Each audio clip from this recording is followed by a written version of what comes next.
ગુજરાતનો આવાજ।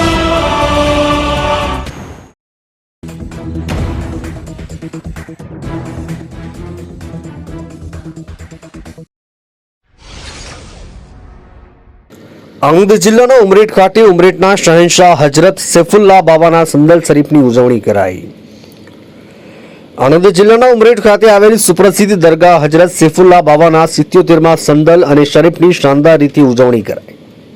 દર વર્ષના રમજાન માસના 13મા રોજાએ સંદલની ઉજવણી કરવામાં આવે છે, જેમાં સૈફુલ્લાહ બાવા દરગાહ ખાદિમ હાજી ઇરફાન મિયા, જુમ્મા મસ્જિદના પેશ ઇમામ સૈયદ અમીનુદ્દીન કાદરી સાહેબ અને ઉમરેઠ મસ્જિદના આલિમો, આગેવાનો, નગરજનોને આવેલા શ્રદ્ધાળુ દ્વારા સંદલ શરીફની ઉજવણી કરવામાં આવી।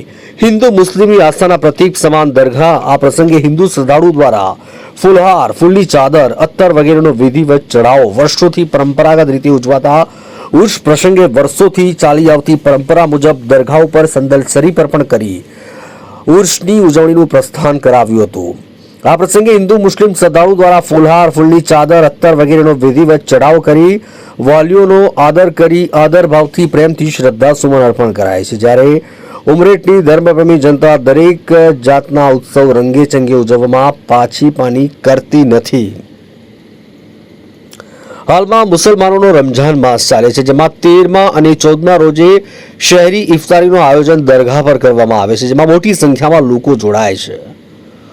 ઉર્સ વર્ષોથી પરંપરાગત રીતે ઉજવાતા ઉર્સ પ્રસંગે હજારો શ્રદ્ધાળુઓ દરગાહ ખાતે મોટી સંખ્યામાં ઉમટી પડીને ફૂલ, ચાદર વગેરેનો ચઢાવો કરી પોતાની મનોકામના પૂરી થવા માટે દુઆ પ્રાર્થના કરી ધન્યતા અનુભવી હતી।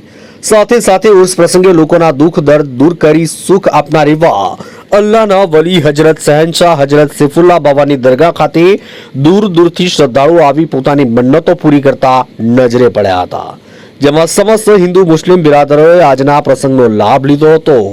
એકલાસ અને ભાઈચારાનું ઉત્કૃષ્ટ ઉદાહરણ પૂરું પાડ્યું હતું, જેમાં પરંપરાગત રીતે સંદલ શરીફની ઉજવણી કરવામાં આવી। સલાતો સલામ, ફાતિહા, નિયાઝ અને કોરોના કાળથી લોકોને રાહત થાય અને લોકોનું સ્વાસ્થ્ય સારું રહે, હિન્દુસ્તાનમાં અમન ઓ અમાન રહે, હિન્દુ મુસ્લિમમાં ભાઈચારો રહે તે દુઆ અમીર સાહેબ દ્વારા કરવામાં આવી। દુઆઓ પ્રાર્થના કરવામાં આવી। અંતે દરગાહ ખાદિમ તરફથી ઉમરેઠ નગરજનોના નગરપાલિકાના પ્રમુખ, ઉપપ્રમુખ, સભ્યો, ઉમરેઠ પોલીસ સ્ટેશનના Shri SH Bolan, police inspector Umreth તથા સ્ટાફનો અને કમિટીના લોકો અને મીડિયા કર્મીનો આભાર વ્યક્ત કર્યો હતો।